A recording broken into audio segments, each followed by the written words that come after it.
Well, let's talk about the state of a polity. We're transitioning from the economy into the wider conversation around, the state of polity. We'll talk about, the Southeast build up to the 2023 elections, the security angle, the economy angle as well. So this is sort of all-encompassing. And as you've seen, to do that with us, we're joined by Dr.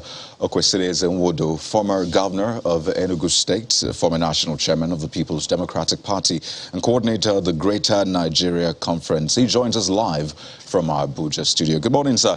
Thank you for joining us on Sunrise Daily. I'd like you to maybe cap it all up on the conversation we had earlier on the economy. And I mean, the Southeast came up regarding, the enterprise of the Southeast, some of the industries coming up in the Southeast. And I'd like to hear from you, being a leader in the Southeast. If there's anything you say the government can do to boost, that potential that we've seen in the Southeast, what would it be for you?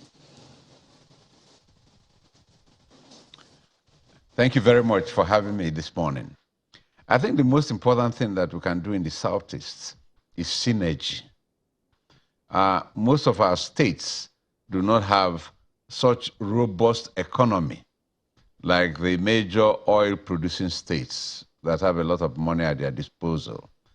So if we acted in unity and with synergy in the Southeast, the 5 states working together, we can create an economic zone. Now, where we have low-hanging fruits and comparative advantages in various states, we concentrate on those ones and bring the efforts of the 5 states to bear on the best way forward for those advantageous states that can produce comparatively. We have done well in promoting industry in Aba sector. If the private electricity company that has done so well comes on stream, it will help a lot because energy is critical. In the Nnewi zone, we have done well. Many enterprises are working there. Innocent and other factories producing vegetable oils and what have you. Now, I believe that most of these states can do better if there was synergy. Transportation is important in moving farm produce to areas where we can have agricultural industries that will add value to what we are producing. So these things are a bit too heavy for each of the states. Where we have done well, it has actually been as a result of the entrepreneurship of the independent Igbo man, which is I can succeed attitude. And they have done very well in championing enterprise in the area. There is a lot of small-scale industries, but these small-scale industries, as we have seen in the previous discussion, they need to be mobilized. They need to be properly coordinated. For example, we've heard that Innocent depends 70% on locally sourced components for their goods. Yes, for such big industries, we can channel more of the energies of the small and medium-scale enterprises to feed those big industries. And then they have sufficient raw materials, and the states can provide electricity, the states can provide roads, the states can provide water and other infrastructure necessary for these companies to grow. The Southeast is full of abandoned industries, and these abandoned industries are as a result of policy somersaults. People start an industry, and suddenly it's either the Naira is so badly devaluated, or they're not able to access foreign exchange to bring foreign components, or there is no water, there's no electricity, they can't run on generators, and so on and so forth. Well, so Chief, a lot of government is needed. Yeah, well, there was something that you said that piques my interest, and I would like you to speak to it. You talked about synergy. What, in your opinion, could be standing in the way of that synergy that we need to take out of the way? That is what we need is the governors of our zone to decide to act together. We have set up committees in the past, and there's a current one which is led by Professor Sitobu. They have produced beautiful blueprints that can take us to the point where we'll become the Dubai of West Africa. But we haven't got the political will of the leaders of the zone to implement that blueprint. In fact, the blueprint went to the extent of telling us how to generate the funds within the zone that can power whatever we want to do in the Southeast. It's a very comprehensive document. If we had the political will to put it afoot, I think in the next 5 years, it will be a different story. That political will is not there. The professionals we have in our midst, with all other political actors, they have put together for us a working document, which most of us believe is doable. So political will is a problem. And aside that conversation around political will, perhaps another snag that has been standing in the way of the Southeast from becoming, the Dubai of Nigeria, as you put it, is the security talk, or insecurity, I should just put it that way. And as a leader in the region, I mean, you've had series of meetings, consultations. You have at least a broader view than the average Nigerian. And I wonder, what do you make of the current security challenge being faced by the Southeast? The biggest problem we have is unemployment. Massive unemployment, even of graduates, and there are no jobs for these people. The second thing is absence of sincere dialogue with the young people. The young people, apart from the fact that they have no jobs, they also feel extremely marginalized in a country of their own. The country does not give them any hope. And they accuse us, their leaders, of having failed them. So they want self-help. And we have to work very hard to convince them that self-help will not take them anywhere. It can only bring massive federal action to eliminate those who had resorted to self-help. Therefore, we need negotiation. And this is why we have repeatedly come to the federal government appealing that they negotiate with our youths. What are their problems? These problems are not insurmountable. I believe the country has the capacity to solve whatever problems that the youths are facing in the Southeast. And if you address those problems like they were successfully addressed by Yaradua in South-South, Niger Delta area, and the successful story also in engagement of Southwest. For example, after the annulment of the election, then the country decided to pick the next president from Southwest. Southwest was already ready with their national anthem, their name of their country, their flag, and everything, their constitution. But zoning the presidency doused the agitation, and we had peace. So I believe that if the federal government decides to dialogue with the young people in the Southeast, and the governments there and the entrepreneurs can create jobs for the youths, there'll be peace in the Southeast. Well, Chief, one other angle to that, I mean, the whole young people or youth population conversation is another one altogether that we will come to. But, you know, in that, you know, conversation we had before, you know, you came on board on the program this morning, you heard the governor of the state saying that all of the issues of insecurity in Imo State in particular are politically motivated. And you are talking about the need for dialogue.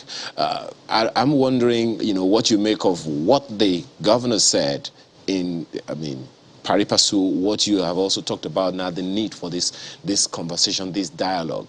But your opinion is to dialogue with the young people. But what the governor said, that the insecurity is politically motivated, is that something troubling for you? It's not troubling for me. I want to be honest with you. I don't agree with the governor. I don't agree with him because I'm a politician. If I am in Imo State and I want to undo the sitting government and I create mayhem and I'm succeeding, I will take credit for it. And then I will challenge the government to counter what I have used to convince the young people to go to violence. So I don't believe that it is politically motivated, because no politician is taking credit for whatever is happening in that place. Indeed, the whole thing goes to the root of the youth agitation. The youth agitation. And in Imo State, these youths feel that instead of federal government dialoguing with them, their government is in close cooperation with the federal government to stifle their agitation. So what is the reaction? They fight back. So all right, I think the governor should remove his mind from political causes. Okay. Yes, he has division in his party between himself and Okorocha. He has division between himself and PDP. He has division between himself and the youth agitators who feel that he's being used against them by the federal government. So But this is where the crux of the matter is. Okay, we'll talk more on that and the youth element that you raised just now when we return from this break. Please stay with us.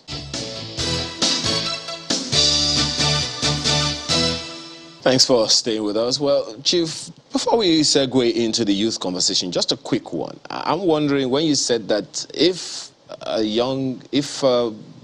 someone is responsible for the insecurity in Imo State, that they would come out and take credit for it.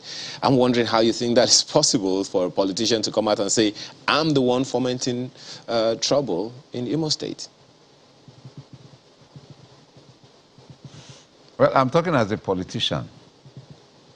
If I want to oppose a sitting government and take advantage and come to power, and then I point out the weaknesses of the government, and the people believe that what I'm saying is true, and they react against that government, it gives me an opportunity to win the next election.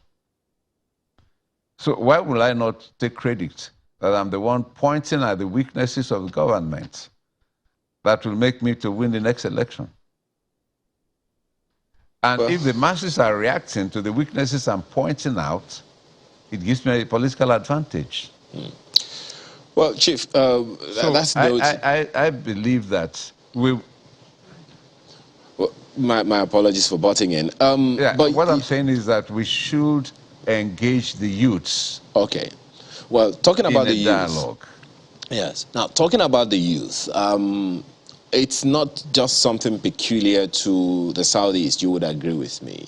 It's a conversation that's in pockets of areas all over the nation about the youth. We know how it is happening in the Southeast. Some would remember how it has happened in the Southwest, and it is still happening one way or another. And there are those who reference young people being responsible for a lot of insecurity occurrences in the North, in the different parts of the North as well. So in terms of engaging the youth, how would you propose that we go about it? Because as you've said, I mean, you talked about, in the previous conversation, we talked about having economic zones all over the place. And it is expected that it is the same young people that will play the pivotal role if those economic zones are to thrive. So in terms of engaging the young people as you're proposing in the various regions all over the nation, what are your recommendations as to how to approach that? If I were in government, you invite these young people, invite the leaders from their zone, and sit down and show government sincerity and commitment to solving the problem. Now, what is your gross with Nigeria? Why are you fighting your country? Why are you killing your own people? Why are you kidnapping your own people? Why are you raping your own people? I believe that government will get answers to these questions. And government and the leaders of these zones will make a commitment to solving these problems. Where unemployment, as we know, is likely to be one of the major issues, how can government convince the people of its vision to solving the economic problem? Most of these people may not be able to wait for big industries to be created, but they can be empowered to start small and medium-scale enterprises. And as we said, for cluster advantages, those small and medium enterprises feed the future big enterprises. So there is market for what they are producing, even within their zone and other zones that may need what they are producing. And they go ahead and make sure that these funds reach the target group. And if you are a young person who is unemployed, and every day you hang out with your colleagues to drink and take drugs and look for the next victim, but now you're producing something and there's a market for what you're producing, I'm sure your attitude will change. Wow. You want to be a responsible person. You want to have a wife and a family. You want to have a roof over their heads. You want to have local transportation for them. That is a better way to live your life. And I think that... So government must show this kind of commitment in any of these zones where we have youth restiveness. This picture you have painted, now, Chief. If there are other things that the youths wish to have in order to leave crime and agitation, what is it that we can do? As I have always said, President Yaradua had a comprehensive answer in the Niger Delta. And today we export our crude oil, if not for the recent theft of the crude oil itself now. But the violence that prevented export of crude oil is no longer there. If I could just follow up quickly, Chief. Have been empowered. On the point you made about having a dialogue, and it beats my mind, because I think that has been the crux of the matter. What shape, what form will that dialogue take? The same way they say, what does, what's it called, restructuring, what does it mean? People say there are different, definitions, so there's no consensus. So for this dialogue, what shape, what form will it take? And are you saying that this bicameral legislature we have, which is meant to be a way to carry the yearnings and the agitations of people at the sub-state state, districts, and zones to the national forum. That's essentially the idea. So are you saying that is not working? Because if the representatives, if the senators cannot adequately represent the yearnings of their people, then what's the point? So the question for me is, what shape, what form will it take? I tell you what Obasanjo did in his time. He sent for Asari Dokubo, he sent for the leaders of the different groups in the Niger Delta that were causing problems in oil installations. They brought them to Aso Rock. They assured them they were not going to be detained and imprisoned. They sat face to face with the president and they talked.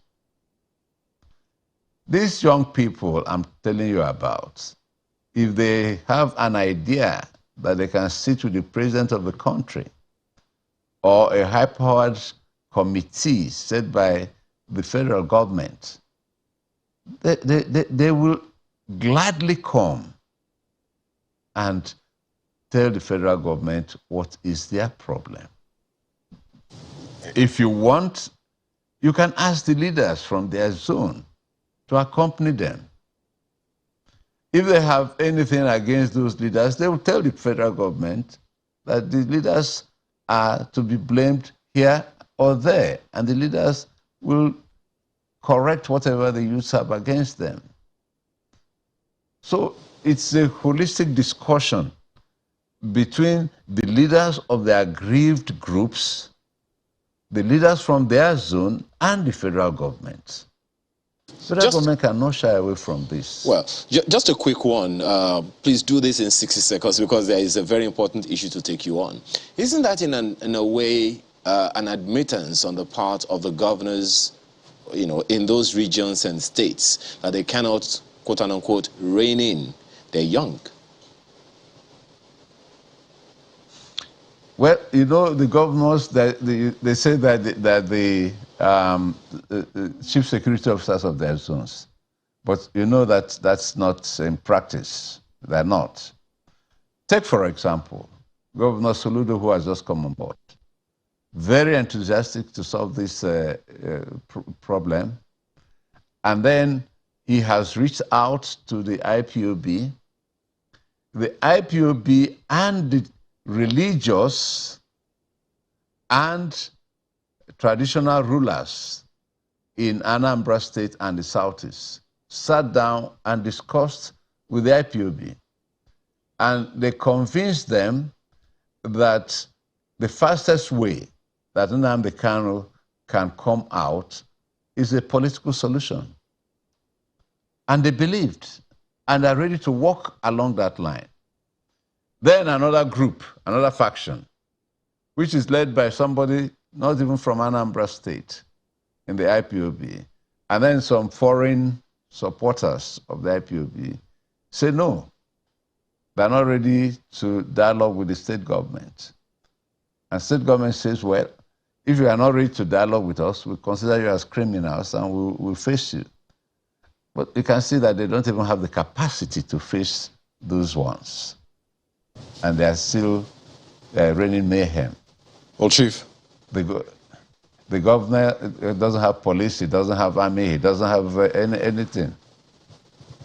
Okay, we have to talk about the Southeast agenda now as we coast home, because this is a big one. We're a quarter to 2023, as I like to say. So it's important to at least keep tabs with the moves by the Southeast. So we've seen lots of candidates throw their hat in the ring, as we say, from the Southeast. But that's not the only area we've seen candidates come up. We've seen from the Southwest, South-South, Northeast, Northwest, essentially everywhere, even the North Central. And I know there's this push, and you have maybe touched on that, to have a Southeast president come 2023 for fairness, equity, and justice, and some other reasons. But what for you is the most, can I say, compelling argument for a Southeast president come 2023?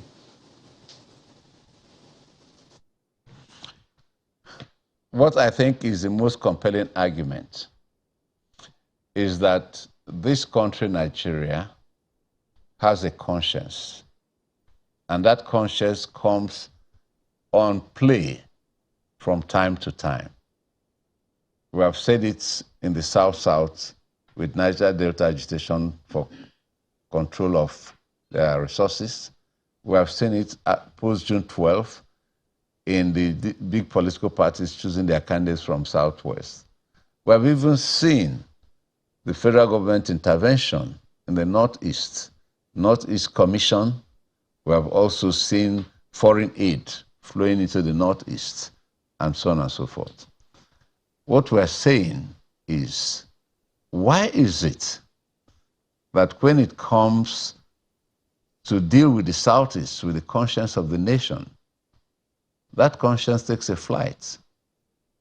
In the PDP, there is a written constitution about rotation and zoning of the presidency and other political offices.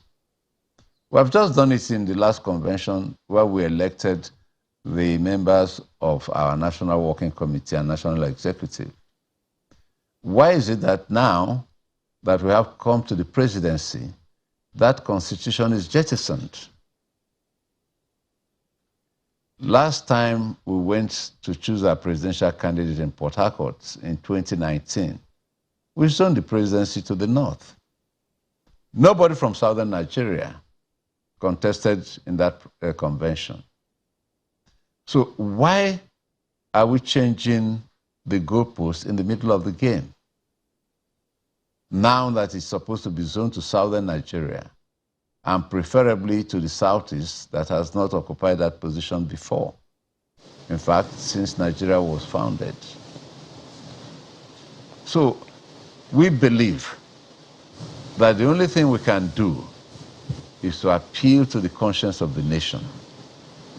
That a nation that is not built on justice, fairness, equity, cannot stand. It's on quicksand. So the nation has no moral conscience to deal with any issue whatsoever. Not because it is one part of the country today. It has jettisoned its moral conscience to deal with any issue in any part of the nation. Therefore, all we are saying is let justice reign. Even So in the party in government today, you are having a president for 8 years departing from the north. Why should you look for the north again for another 8 years? Does that dictate, a roadmap to justice, to peace, to equity, to unity? Why have people lost their moral conscience because of selfish interests to occupy the seat of president? You want to be president of a non-existent nation? We have to have a united nation. And at In this our point, former some of these national decisions, We said, though tribe and tongue may differ, in brotherhood we stand. Where is Absolutely. that brotherhood today? So Chief, on a final note, I'd like you to speak to this. So the decision around zoning, or do I say micro-zoning now for the Southeast, is still within the realms of a political parties. And I mean, you can speak for your party, the PDP. Clearly, we're seeing candidates from literally everywhere, and they're telling you that allow everybody go for this, okay? The constitution of the country, they will say, does not say don't allow other people run. As far as you meet the criteria, you can go for it. Would you, I mean, maybe for you and other Southeast leaders, would you be raising any dust if eventually the PDP throws this open and says, let everyone throw their hat in the ring? Well, we're party members. Whatever the party decides, we'll do. But we're saying to this party, if you don't send it to the Southeast, will you survive the consequences? This is a party that was formed on the bedrock of justice, fairness, and equity. That is what we believed when we came together in 1998. Why should we jettison it right now? What's the reason? If you remove the foundation on which the party was built, how do you want to build it for tomorrow?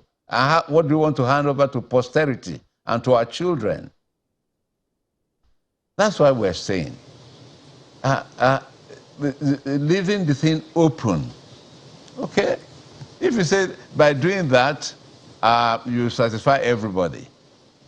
But the truth of the matter is, PDP zoned the presidency to southern Nigeria when we formed the party. For the arguments that in the First Republic we had Tafawa Balewa, in the Second Republic we had Shehu Shagari, in the Third Republic we had the southerner, it was aborted, Abiola. Now it is only fair that we go back to the south. And we won that argument. And that fairness prevailed, as we have said before. Chief, looks like we're just scratching the surface. We jointly, together, decided to put the South as president. And that's what we're saying in the conference we're having later this morning by Greater Nigerian Conference, that together we can. If the conscience of the country says today we are going to put somebody in the Southeast, people in the Southwest did not vote for President Obasanjo, but we put him there because the country says we have to run now because of our time. But just yes or no, if you can quickly. When you said that if it is not zoned to the Southeast, can the country survive the consequences? Is that a threat? No, it's not a threat. It's just opening the eyes of those who have decided not to see clearly right now. Because injustice to one part of the country is injustice to every part of the country. And I think that's a great place to leave it. Dr. Okwesili Nwodo, former governor of Enugu State, former national chairman of the People's Democratic Party, and the coordinator of the Greater Nigeria Conference. It's been a pleasure speaking with you today, sir. Thank you. Thank you. Thank you. Well, let's take your comments now. Yes, the first is from Harry Nwodo about the Southeast uprising. Many paradoxes exist. Appropriating the exploits of individuals recorded as the measurable indices of development to the non-performing and clueless public governance, holding religious and traditional rulers to account for youth restiveness and criminality when these are bereft of state coercive powers and so on. The Southeast is like a lion bound by its own chains. Let's look deeper as 2023 beckons. Imo used to be the entertainment capital of the Southeast. Kenneth, I like that name, by the way, has this mail saying, manufacturing is one key component that can fix and stabilize Nigeria's economy, but it has to be accompanied by, again, political will of our leaders. We need a conference on political to will. define that word, right? Festus Akinboyewa says, FG must ensure basic security, increase tax and remove oil subsidy if we must reduce our borrowing that has reached a level never seen in our country. It's scary that our huge borrowing isn't a one-off. The sign is that it will continue to rise with its huge interest. And finally, this tweet from Enakin is saying, it's time to completely deregulate the economy to encourage investors, fix our multi-taxation regimes, and stabilize the power sector and fix the refineries. This will drive down the cost of production, boost our export to show up the value of the Naira. That's the show today. What are you doing to make the Naira better and Nigeria greater? Well, it's a question you have to ask. I'm Ayo Makinde. Have a wonderful day. On the side of that is, what are you doing with your Naira, essentially? So today, make the right choices with that Naira, all right? It's been a great time with you on the show this morning. I'm Kaida Fikulu. Have a fantastic day ahead.